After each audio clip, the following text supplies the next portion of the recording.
दोस्तों, आज की कहानी है।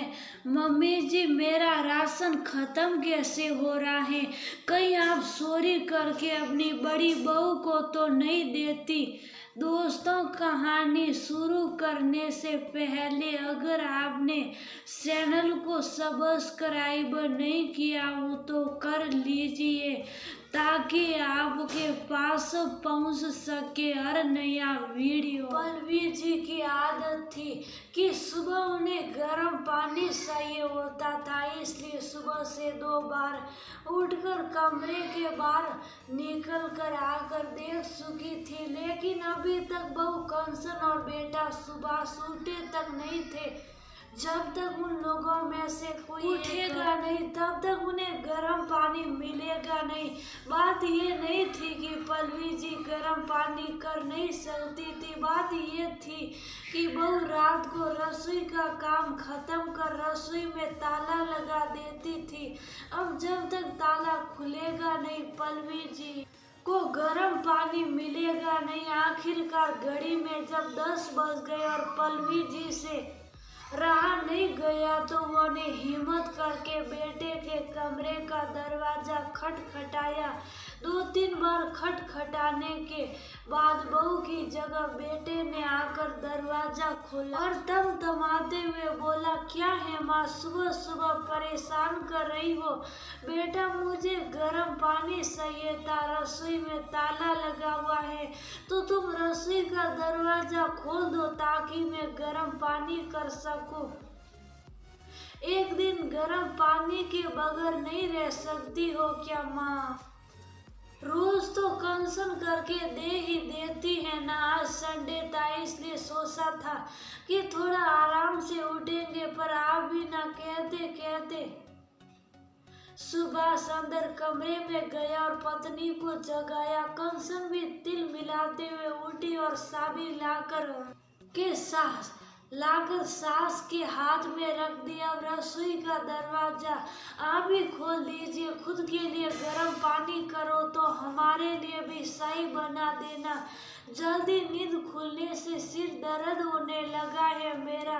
कभी कोई सास खुश हुई है क्या अपनी बहू को सोता देखकर? इन सास लोगों का बस चले तो बस बहू को मशीन बनाकर रख दे। कंसन बड़बड़ाती हुई वापस जाकर पलंग पर लेट गई। आखिर पल्लवी जी ने जाकर रसोई का दरवाजा खोला, खुद के लिए भी पानी गर्म किया और बेटे बहू के लिए चाय बनाकर उन्हें देकर आई। गर्म पानी लेकर अपने कमरे में आई ही थी कि 4 साल का पोता भानु जाग गया। जगते से ही बोला, दादी, मेरा दूध उसे देख। पल्लवी जी मुस्कुराकर बोली, हाँ मेरे बच्चे, अभी लेकर आई। गर्म पानी वहीं रखकर पहले भानु के लिए दूध गर्म करने गई। अभी दूध गर्म कर ही रही थी कि इतने में सुभाष की आवाज आई, माँ, ओ माँ, कहाँ हो तुम?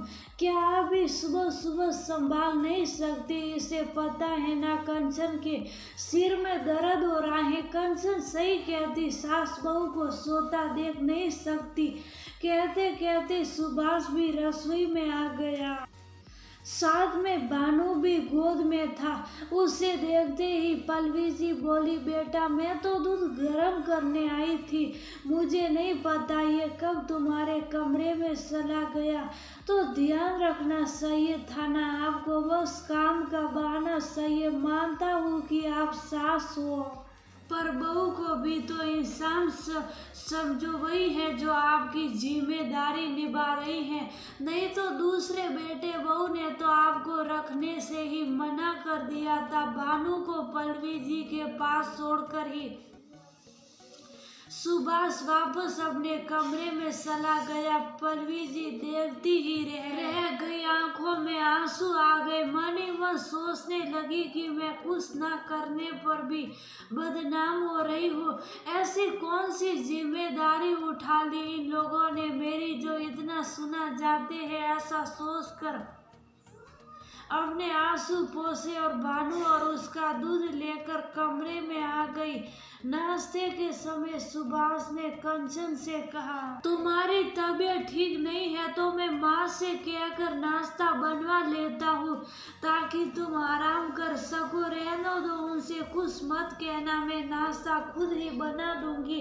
अरे पर तुम्हारी तबीयत ठीक नहीं है। नहीं नहीं, मैं खुद ही नाश्ता बना लूंगी। उनका क्या भरोसा, कौन सा सामान उठाकर अपने दूसरे बेटे बहू को देकर आ जाए। अक्सर रसोई से सामान कम हो जाता है। मुझे तो पूरा यकीन है माँ जी ही सामान की हेरा फेरी करती हैं और अपने उन बेटे बहू को देकर आ जाती है और जाकर रसोई में नाश्ता तैयार करने लगी। कंचन को रसोई में नाश्ता तैयार करते देखकर सुभाष गुस्से में आकर पल्लवी जी से बोला, देख लो ये सब आपके कारण है। उसकी तबीयत खराब है पर फिर भी नाश्ता तैयार कर रही है। आपकी इन्हीं हरकतों के कारण परेशान हो चुके हैं हम।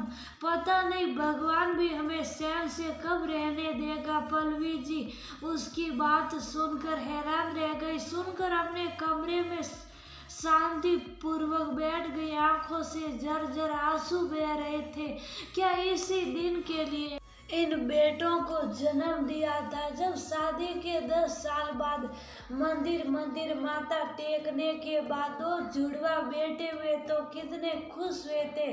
घर में सब लोग, यार दोस्त रिश्तेदार, सब लोगों ने कितनी बधाइयाँ दी थी। सासू माँ तो बलियाँ लिए जा रही थी। अरे 2 बेटों की माँ बनी है, बुढ़ापे में बैठकर राज करेगी। राज कुछ साल बाद जब पति का देहांत हो गया तब भी पल्लवी जी ने हिम्मत करके अपनी दोनों बेटे सुभाष और विक्रम को संभाला। कितनी परेशानी झेल कर भी इन लोगों को पढ़ाया लिखाया, इतना बड़ा किया। दोनों की शादी कराई पर उसके बाद सब कुछ बदल गया। दोनों बहुओं की आपस में बनी नहीं, इस कारण बेटों में भी झगड़े होने लगे। आखिरकार दोनों बेटे अलग हो गए। पल्लवी जी के पति ने 2 मंजिला मकान बनवाया था। उसी में ऊपरी मंजिल पर विक्रम अपनी पत्नी के साथ रहने लगा और नीचे वाले फ्लोर पर सुभाष अपनी पत्नी और पल्लवी जी के साथ रहने लगा। पल्लवी जी को रखने को लेकर भी दोनों भाइयों में बहस हुई थी।